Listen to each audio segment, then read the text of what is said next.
Esperança, força, determinação são os sentimentos que movem todos. Mas o amor de uma mãe, nossa, realmente ele torna a pessoa cada vez mais corajosa, como um herói mesmo. Às vezes, em meio a tantas dificuldades, ela, mãe, nunca desiste. Sempre acredita e tem a fé de que tudo vai dar certo, tudo vai melhorar. Realmente a mãe possui uma persistência incrível. Está sempre pronta para defender e proteger aqueles que são os frutos do seu ventre. Em verdade, somente a palavra sublime pode definir a grandeza e a força desse seu grande amor. E para falar de uma data tão especial, nada melhor do que receber pessoas muito especiais. E hoje nós vamos conversar com a psicóloga Tatiana Rolim. Mais uma vez, obrigada, querida, por ter vindo. E a querida Antônia também, que tem uma história, como a gente falou, lindíssima. E eu vou querer que primeiro vocês comecem falando da história de vocês, porque todo mundo está muito curioso.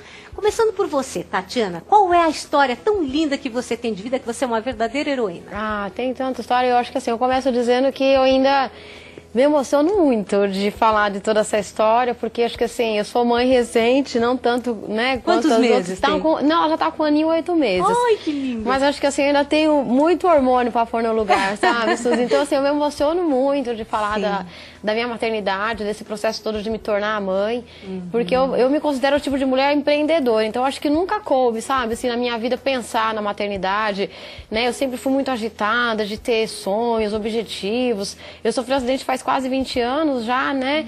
E na época eu jogava vôlei, desfilava pela minha cidade, fazia vários eventos e que assim, a maternidade era uma coisa, né? Eu tava comentando com essa música linda que ele cantou, parabéns, eu acho que é um sucesso maravilhoso.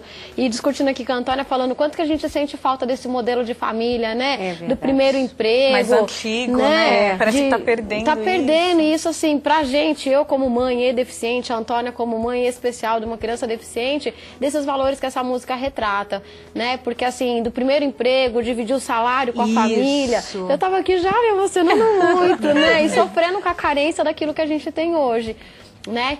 E aí, falando dessa história toda, que faz 20 anos do meu acidente, eu fui atropelada por um caminhão quando eu tava de bicicleta. E aí, por consequência disso, eu tive uma fratura na coluna.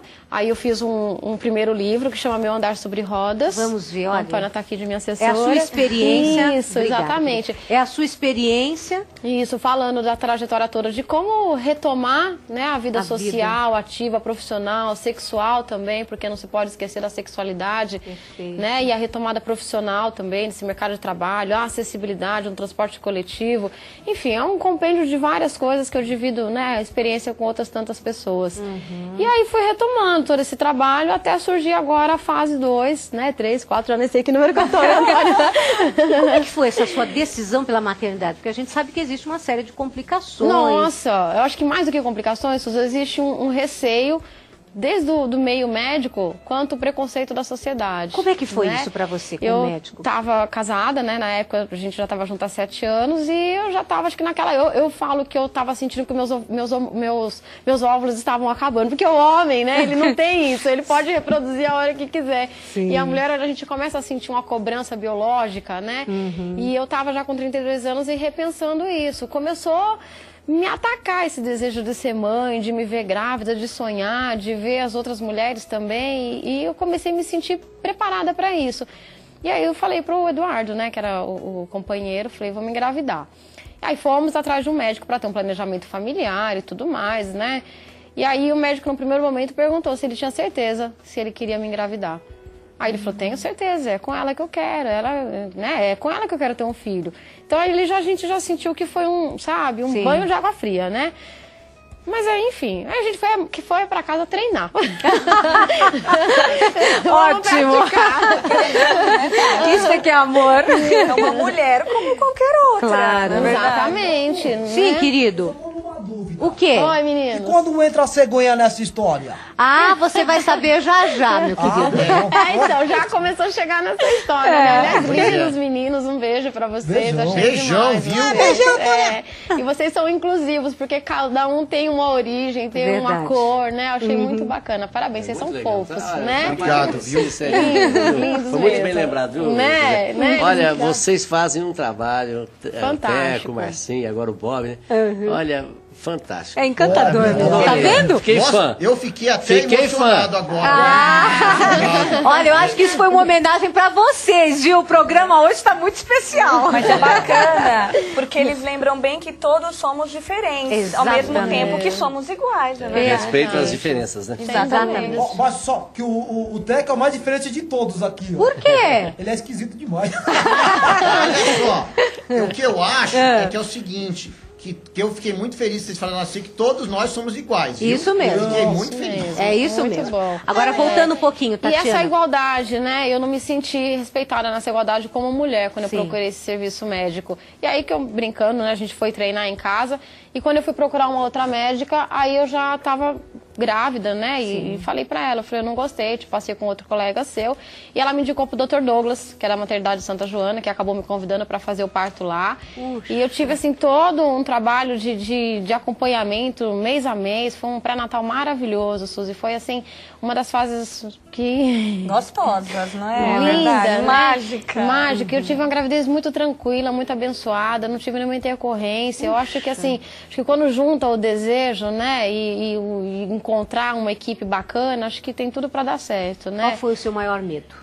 Olha, se eu falar pra você que meu maior medo, por conta de eu ter uma lesão medular, era o medo de uma coisa assim, era medo de perder xixi, né? Porque eu sei que assim, a gravidez em uma mulher normal, né? A bexiga comprime e tudo mais. Eu tenho uma lesão medular, né? E isso sempre foi muito colocado pra mim de uma forma muito transparente pelo Dr. Douglas, de que apesar de todas as orientações dele me tratar como normal, eu era uma paciente de risco, né? Porque seja idosa, seja além do, né? Seja o paciente de risco, a mulher paciente de risco, ela é aquela que tem hipertensão, é aquela que tem diabetes, ela tem um quadro um pouco diferente. O meu quadro, a única coisa que se diferenciava é a lesão medular. Mas a lesão medular, ela altera em tudo, né? Então eu tinha muito medo de perder xixi, de perder meu controle urinário. Esse é o meu maior medo também, viu? Você perde xixi também? De noite, de perder xixi de noite é meu maior medo. Ah, tá, de noite, eu fico com entendi. tanto medo que eu fico procurando xixi assim na cama.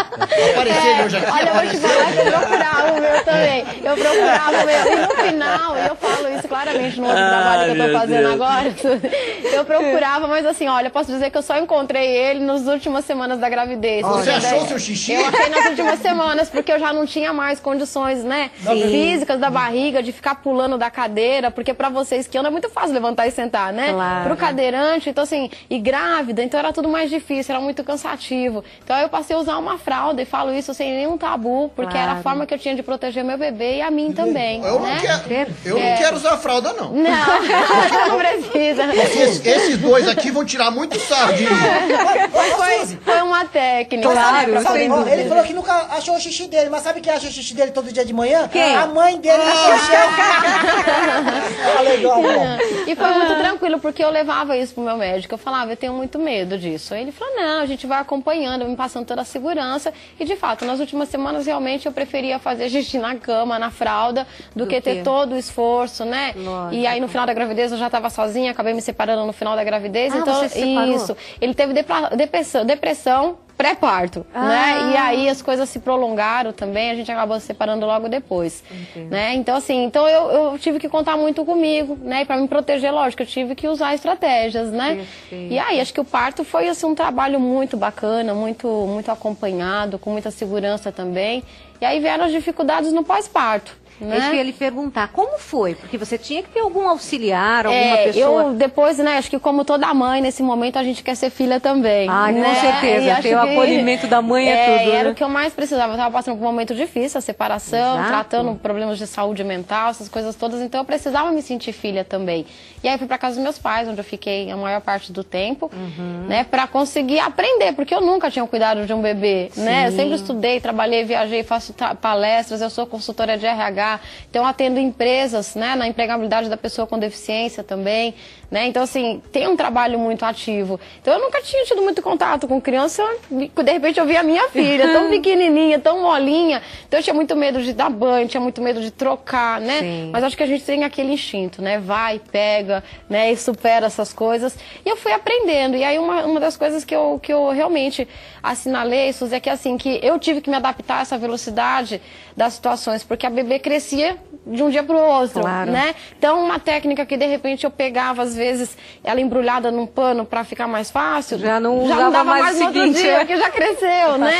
Passa muito rápido. Com certeza. E eu digo assim, que eu tive que me adaptar a essa velocidade, não ela a mim, né? E é isso que tem acontecido. Hoje já tá com 1 ano e 8 meses e eu vejo que eu tenho que me adaptar, tenho que correr. Daqui a pouco, então, que ela vai começar a correr por aí. Exatamente, é um desafio constante, mas maravilhoso, Com não é? certeza.